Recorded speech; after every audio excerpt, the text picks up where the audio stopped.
Hello friends, आरती गुरुकुल में आपका स्वागत है। जैसा कि आपको पता है कि यूजीसी नेट के पेपर 2 हिंदी में यूनिट 6 में उपन्यास लगा हुआ है। इसी क्रम में मैंने आपको सबसे पहले देवरानी जेठानी की कहानी उपन्यास पढ़ा दिया है और अब मैं दूसरे नंबर पर लगे हुए उपन्यास परीक्षा गुरु को पढ़ाने जा रही हूँ। आज मैं आपको परीक्षा गुरु उपन्यास से संबंधित कुछ बेसिक चीज़ें आपको बता दूँगी। सबसे पहले आप ये जान लीजिए कि इसको आचार्य रामचंद्र शुक्ल हिंदी साहित्य का प्रथम मौलिक उपन्यास मानते हैं। वो कहते हैं कि अंग्रेजी ढंग का यह पहला उपन्यास है। इससे पहले चाहे वो वामा शिक्षक हो या भागीरथी या देवरानी जेठानी की कहानी, इसमें से किसी को भी आचार्य रामचंद्र शुक्ल हिंदी साहित्य का प्रथम उपन्यास नहीं मानते हैं। परीक्षा गुरु उपन्यास के लेखक है लाला श्रीनिवास दास। इसका प्रकाशन 1882 ईस्वी में हुआ था और यह उपन्यास 41 प्रकरणों में विभक्त है। आप लोगों ने अगर पीवाईक्यू देखे होंगे तो आपको पता है कि ये प्रकरणों के नाम अक्सर पूछते रहते हैं। ये 41 प्रकरण, इन सबको मैंने क्रम से लगा रखा है।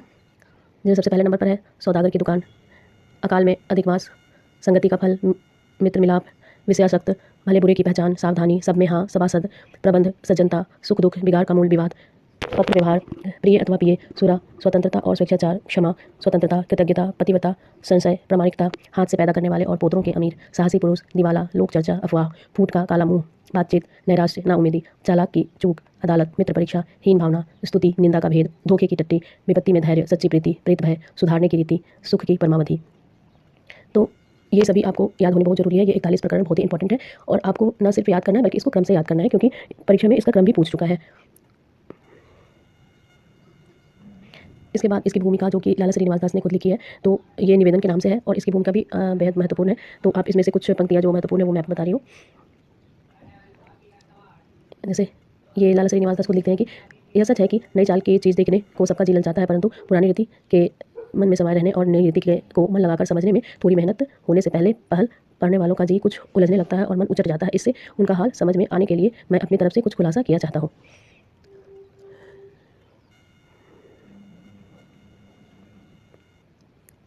लाला श्रीनिवास दास खुद ही लिखते हैं कि यह एक नई चाल की पुस्तक है।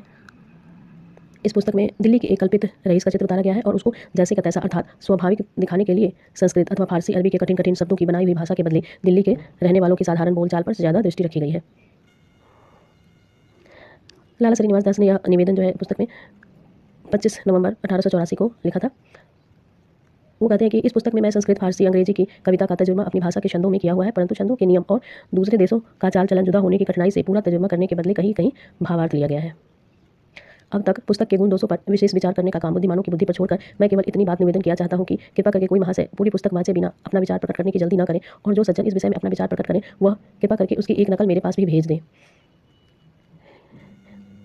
लाला श्रीनिवास दास लिखते हैं कि इस पुस्तक के रचने में मुझे महाभारत आदि संस्कृत विशेषता वगैरह फारसी इंस्पेक्टर स्त्री बोध आदि के वर्तमान सालों से बड़ी सहायता मिली है, इसलिए इन सब का मैं बहुत उपकार मानता हूँ।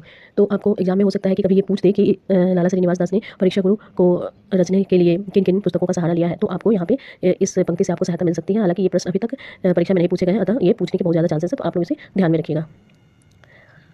परीक्षा गुरु के जो पात्र हैं उसको अगर हम एक दृष्टि में देखें तो ये सबसे पहले जो मुख्य पात्र है वो मदन मोहन है, जो कि 30 वर्ष की नई पीढ़ी के रईस का प्रतिनिधि करता है। यह एक विग्राल युवक है और अपने चाटुकारों से घिरा रहता है, विलासप्रिय है। दूसरा मुंशी चुन्नीलाल है, जो मदन मोहन का सभासद और चाटुकार है। तीसरा मास्टर सिंधु दयाल, मदन मोहन का सभासद और चापलूस है। पंडित पुरुषोत्तम दास, ये भी मदन मोहन का सभासद और ये खुशामद पात्र है। हकीम अहमद हुसैन, यह भी मदन मोहन का ही सभासद है और ये भी चाटुकारी है, ताही करने वाला है। बाबू बैजनाथ मदन मोहन का सभासद है। यह बाकी मित्रों से भिन्न है, थोड़ा सच्चा हृदय का है। यह व्यक्ति जो मदन मोहन को जुआ, शराब, वेश्यागमन जैसे दुर्व्यसनों से दूर रहने का परामर्श देता है। ब्रज किशोर पेशे से वकील है, मदन मोहन का सच्चा मित्र है। मदन मोहन की आंखों पर से विलासिता, झूठी शान, अपव्यय, अज्ञान की पट्टी हटाने वाला पात्र है। सुशीला मदन मोहन की पत्नी है। मदन मोहन के पिता का भी इसमें चरित्र दिया गया, लेकिन उनका नाम नहीं लिखा हुआ है, लेकिन वो सावधानीपूर्वक व्यापार से धन अर्जित करने वाले व्यक्ति हैं। लाला हरकिशोर है, जो कि एक छोटी प्रवृत्ति का दुष्ट और कुटिल व्यापारी है। हरगोविंद है। लाला हरदयाल, ये मदन मोहन के प्रिय मित्र है। उसके बाद है बिहारी बाबू, ये लाला मदन मोहन को भोजला पहाड़ी पर जागीरदार से ताश खेलने और उसे हारने की रकम स्वयं द्वारा देने और जीतने पर आधी रकम देने का सब्ज भाग दिखाने वाले पात्र है। और बाबू बैजनाथ की कृपा से लाला मदन मोहन इस जुए से बच जाते हैं। ब्राइट अंग्रेज सौदागर है, जो कांच का सौदागर था। राम प्रसाद बनारसी दास है। रसल है, जगजीवन दास है, आगा हसन, हीरालाल मुंशी, निहाल चंद मोदी, लतीफ़ हुसैन, नवल जुगल, जवाहरलाल बैजनाथ। इस तरह से ये देखते बैजनाथ को इसमें गौण पात्र कहा गया है, लेकिन ऐसा सब देखते हैं कि इसमें कुल मिलाकर के 24 पात्र हैं जिनको आपको ध्यान देना है। तो आप न सिर्फ मुख्य पात्र बल्कि गौण पात्रों के बारे में भी जरूर से आप पढ़ लीजिएगा, ये एग्जाम के लिए बहुत ही जरूरी है। तो अगर आपको मेरी ये वीडियो पसंद आई हो तो प्लीज़ लाइक, कमेंट और सब्सक्राइब कर दीजिएगा, शेयर भी कीजिएगा और बेल आइकन जरूर प्रेस कर दीजिएगा।